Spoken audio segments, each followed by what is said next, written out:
మంచిని మంచిగానే చెప్పుకోవాలి, చెడుని చెడుగానే చెప్పుకోవాలి. జగన్మోహన్ రెడ్డి తనకు సంబంధించి చేసినటువంటి తప్పు గురించి ప్రస్తావించుకున్నాం మనం. ఏది? దర్శనానికి సంప్రదాయాన్ని పాటించడానికి సంబంధించినటువంటి సంతకం పెట్టడానికి ఏంటి అభ్యంతరం? అంతకుముందు మాటెత్తుతారు, అప్పుడు అయిపోయింది, ఇప్పుడు అడిగారు, అడిగినప్పుడు ఎందుకు పెట్టరు? అలాగే లడ్డూకు సంబంధించి చేస్తున్న ప్రచారం కూడా రాజకీయ కోణం తప్పించి వాస్తవికతకి సుదూరంగా ఉంది. ఫర్ ఎగ్జాంపుల్, ఇప్పుడు ప్రజలందరి మెదళ్లలో నానిందేంటి? ప్రపంచంలో ఉన్నటువంటి హిందువులందరి మెదళ్లలో గత 5 ఏళ్లలో కలిసింది అన్నటువంటి ఏదైతే ఈ మాంసాహారమైనటువంటి ఆయిల్స్ కలిసినాయి అన్నట్టు. కానీ ఇప్పుడు చంద్రబాబు గారు తాజాగా చెప్పినటువంటి లెక్క ఏంటి?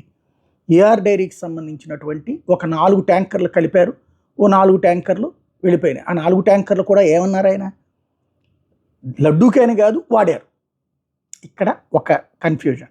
అది తిరుమల తిరుపతి దేవస్థానం ఎందుకు సరిగ్గా చెప్పలేకపోతుంది?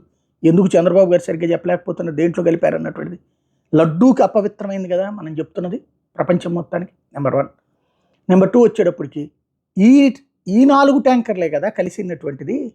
ఇంతకుముందు ఇవన్నీ కూడా కరెక్ట్గా ఉన్నాయనే కదా. అంటే గత 5 ఏళ్లలో ఇదే జరిగింది అన్నటువంటిది. ఈ లడ్డూని రాజకీయ కోణంలో వాడుతున్నాం కదా మనం.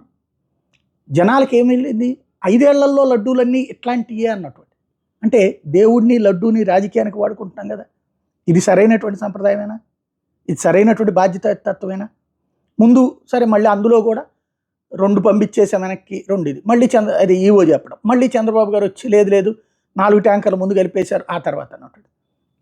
అసలు అక్కడ దాంట్లో అసలు లాజిక్ ఏంటంటే, కల్తీ జరిగిందని చెప్పి ప్రాథమిక ఇది జరిగినప్పుడు తిప్పి పంపడం అనే సంప్రదాయం ఉండగా ఎట్లా కలిపేశారు అసలు? వాళ్ళు చెప్తున్నారు కదా. ఇప్పుడు చంద్రబాబు గారు ఏం చెప్తున్నారు? 4కి సంబంధించినటువంటి తేడా వచ్చింది, దానికి నోటీస్ ఇచ్చారు.